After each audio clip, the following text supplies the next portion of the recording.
Ибнул Мусайяб деген сахабалардың илимин жыйнап алган табиин болгон. Табиин деген сахабаларды көргөндөр деген сөз. Ошондой алым Ибнул Мусайяб турганда Мадина шаарында бирөө дагы фатва берген эмес. А биз ар бир мечиттен ондон муфтилерибиз бар азыр. Чекеден так сказал Куран деп туруп Куранда айтат, пайгамбар так сказал деп пайгамбарыбыз айтат.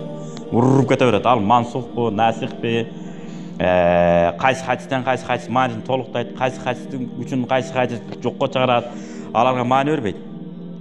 Шак-шак эле уруп кете берет. Алдына кандай кетсе ошондой кылып. Ушун үчүн муну өтө этиятташ керек. Өткөндө эле бир мисалын айтпадык белек. Ачык хадис бар. Ачык айтылган. Жыты келмейинче дара сынбайт деген хадис бар да. Эгер бөлөк хадисти укпасаңыз, ошол эле хадисти көрүп калсаңыз, мына Куран хадисти ачык айтып атпайбы? Сахих хадисте келип атпайбы? Мен эртеңки күнү мындай басып кетип атсак, ачамча билинип чыкса, жыты бияка чейин келбесе, дара сынбайт деп атат, мынакей деп кете бересиз. Опа, жакшы болбоду деп туруп, балким шамалканага туруп аласыз. Секин кичинеден коюп, шамалын айдап кете берет, жыты келбейт. Дара сынган жок дейсиз.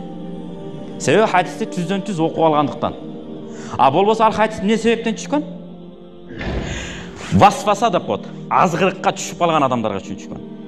Дара сынгандай боло берет. Пайгамбар ошону кесиш үчүн эмне кылды? Ошондой адамдар жыты келмейинче сынбайт деп жүрө бер деген. Себеби ушунда. Азгырыкка түшпөгөн бизге окшогондорго кереги жок, ага амал кылбайбыз. Жана васваса азгырыкка түшүп калганда. Эми намазды баштайын десеңиз, жел чыккандай болуп кетет. Жемнул дагы барып дарат алып келип, жарым келгенде дагы чыккан болуп, кайра барып дарат алат. Ушундай болот туурабы? Жаңы дарат намаз үйрөнгөндөргө. Ошонун баарын кесиш үчүн пайгамбар ушинтип калган. Болду. Анан дабирөсү, улам бул жактан зара чыккандай боло берет. Анан барсаңыз, бир же эки тамчы чыккандай боло берет, же чыкпаганы билинбейт, же чыкканы билинбейт. Ошондойлорго пайгамбар эмне кылды? Бир же эки тамчыны митип ич кийимге себелеп кой дейт. Анан алып туруп митип туруп төгүп чачып кой деген жок.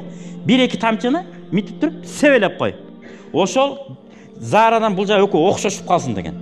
Бул пайгамбар хадисте айтты. Бул ар бир киши үчүн себелеш керек деген сөз эмес. Ошондой азгырыкка түшүп калгандарга. Анан эми ошону бир тамчыда калтырбай чыгарышым керек деп чойгулай берип, нарактагы проводторго да күч келиши мүмкүн. Чында убал да, ал аманат да.